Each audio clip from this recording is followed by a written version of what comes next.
Bonjour, mon nom est Audrey-Anne Quentin et je viens présenter mon oral sur la nouvelle littéraire que j'ai traduite pour mon travail de fin de session nommée We Ate the Children Last. We Ate the Children Last est une histoire racontée du point de vue d'un narrateur qui est anonyme, dont on ne connaît ni nom, ni genre, ni âge, et qui raconte sa part des choses dans les événements qui l'ont mené où il est maintenant à la fin de l'histoire qu'il raconte. Elle a été écrite en 2004 par l'auteur Ian Martel. Première étape à laquelle j'ai fait face, ça a été vraiment l'étape de recherche qui a été nécessaire à cause de plusieurs termes et vocabulaire français, dont les noms des villes, les noms de sociétés, de groupes, qui étaient déjà en français dans l'histoire anglaise. Donc j'ai vraiment voulu aller vérifier que oui, en effet, ça avait été écrit originalement en anglais, mais l'histoire se passe en France, ce qui a été reflété par l'utilisation de termes français. Ensuite, j'ai vraiment été analyser le texte. La chose la plus importante que j'ai trouvée personnellement, ça a été l'importance du ton dans l'histoire et que je voulais vraiment m'assurer de bien traduire et de bien transférer dans le texte d'arrivée. Le ton, surtout dans les histoires d'horreur, c'est ça qui cause l'horreur, c'est ça qui donne l'effet voulu. C'est le point pivot de l'histoire. Un point qui aussi j'ai remarqué à la phrase 14, une phrase qui parle d'une augmentation dans les disparitions, ou plutôt une réduction des nombres de chats et de chiens errants. C'est la phrase où le ton passe justement de la première partie de la section que j'ai traduite, qui est pleine de mépris, de condescendance, à l'horreur. Autant l'horreur du narrateur que l'horreur du lecteur. Donc, j'ai vraiment fait attention de conserver ça.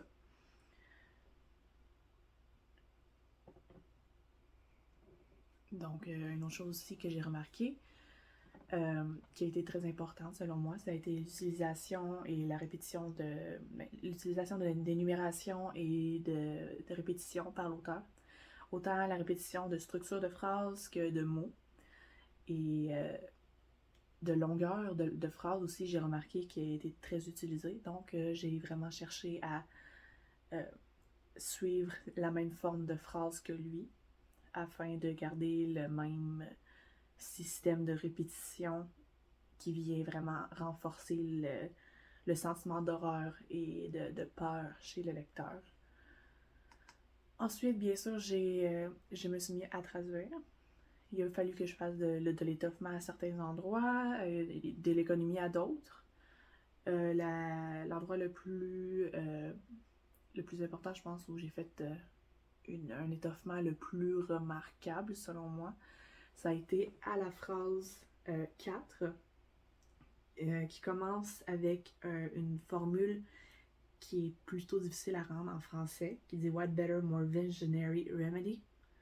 Then, blablabla, la phrase continue, j'ai traduit comme « Quel meilleur remède, quel remède plus révolutionnaire ?» À cause de l'ordre des mots en français, j'ai dû me résoudre à garder, pas à garder, mais à insérer une autre répétition du mot « remède ».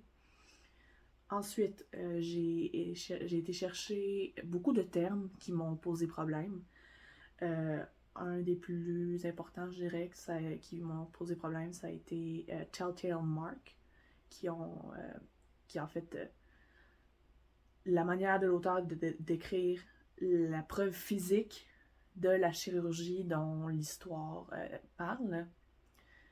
Et il a fallu que je traduise ça d'une certaine manière à ne pas utiliser le mot telltale, parce que le mot telltale en français n'existe pas, il n'y a pas vraiment d'équivalent. Donc, il a fallu que je finisse par traduire ça par preuve tangible, donc la preuve tangible de l'opération. Ensuite, un autre mot, en fait un terme qui m'a vraiment causé problème, ça a été le terme lobby group. Le terme lobby group que je n'avais pas vraiment rencontré auparavant et que j'ai dû traduire comme groupe de pression au bout du compte. ce que je crois qui est l'équivalent social. Mais il a fallu que je fasse quand même assez de recherches à ce niveau-là pour m'assurer justement que c'est en effet l'équivalent français, que c'est le même équivalent de fonction aussi dans la société, que c'est le même genre de groupe et que c'est équivalent, vraiment. D'autres termes aussi qui m'ont vraiment posé problème, ça a été heady, le mot heady, que j'ai enfin fini par traduire par enivrant. Donc, c'était ma présentation de fin d'année sur mon travail sur We Ate the Children Last par Yann Martel. Je vous remercie de votre attention et je vous remercie également de votre patience. Et je vous souhaite une bonne soirée et des joyeuses fêtes. Merci.